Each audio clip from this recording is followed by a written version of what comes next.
The natural world does not hate you. It is simply indifferent to your presence.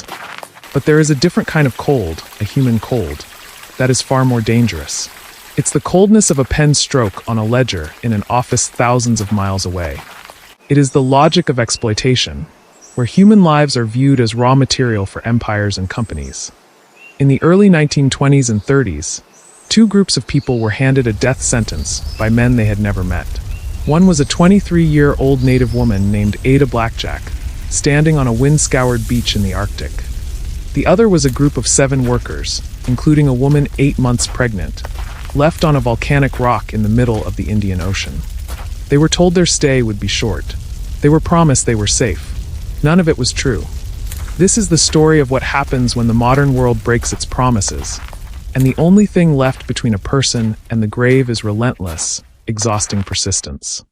To understand why anyone would agree to go to the ends of the earth, you have to understand the hard pragmatism of earning your meals.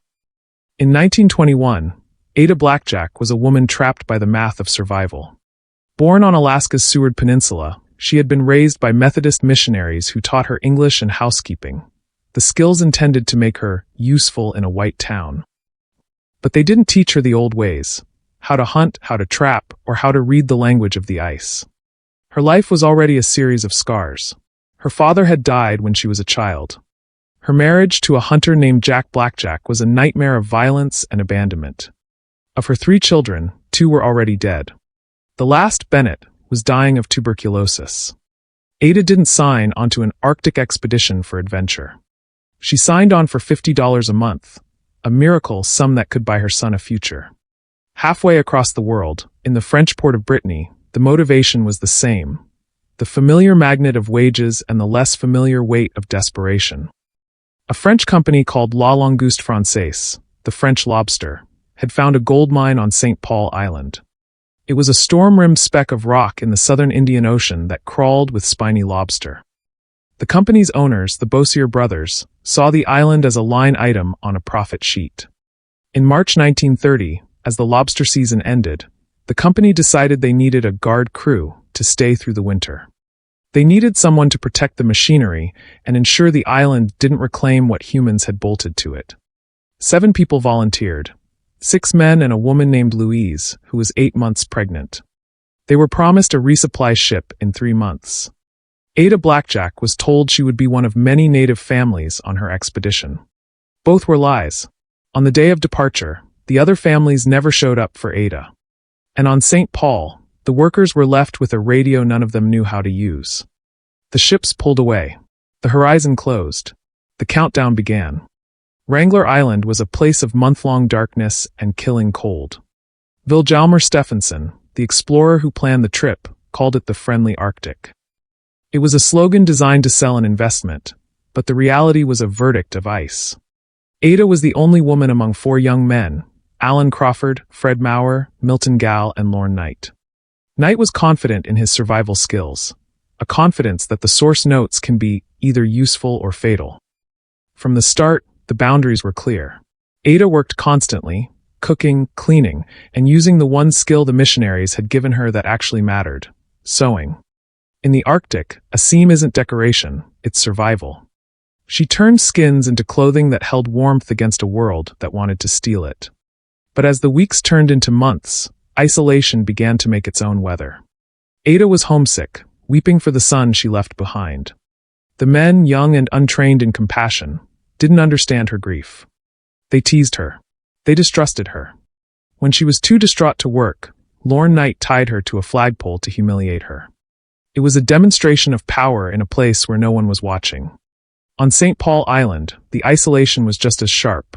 The island was a temporary misunderstanding between lava and water. There were no trees, no freshwater streams, and no gardens. On March 26th, Louise went into labor. There was no doctor and no medicine. Her baby, Paul, was born into a landscape that offered no softness. He lived for only a few weeks before the combination of malnutrition and infection took him. They buried him in ground that would not hold a garden, let alone a grave. By June, the promised 3 months had passed. The horizon stayed empty. The religion of the entrepreneur had forgotten them.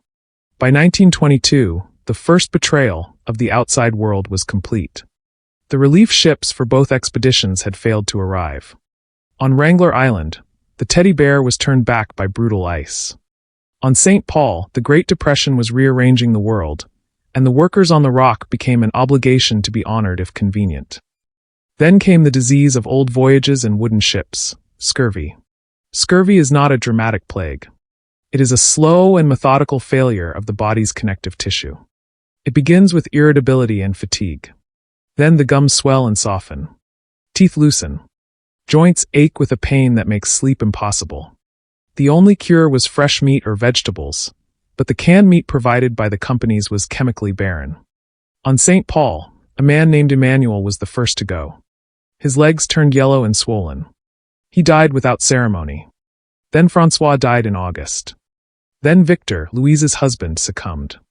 The survivors were living skeletons, eating penguins, rats, and anything they could pull from the violent water. Hunger changes the mind and makes morality a luxury item. On Wrangler Island, the situation was just as dire. In January 1923, the men made a desperate plan to cross the sea ice to Siberia for help. Lorne Knight was too sick with scurvy to travel. The other three men, Crawford, Maurer, and Gal, disappeared into the white distance. They were never seen again. Ada Blackjack was left alone with a dying man who hated her. ACT-4, the shift from panic to procedure. Ada was terrified of polar bears. She had no training. But hunger is not negotiable. As Knight lay in his sleeping bag, his teeth falling out, he spent his final strength criticizing Ada. He called her lazy, stupid, and thoughtless. He accused her of starving him, even though she was starving too. But something hardened inside Ada. She shifted from panic to procedure. She realized that no one was coming to rescue her through other people's competence. She began to learn the island. She practiced with a rifle until her hands stopped trembling. She shot birds out of the air. She trapped foxes with a fierce pride. She built a lookout platform to scan the horizon for bears, and for a ship. When Lorne Knight finally died in June 1923, Ada couldn't bury him. She was too weak to dig. She built a barrier of boxes around his body to keep the animals away and moved into a tent outside.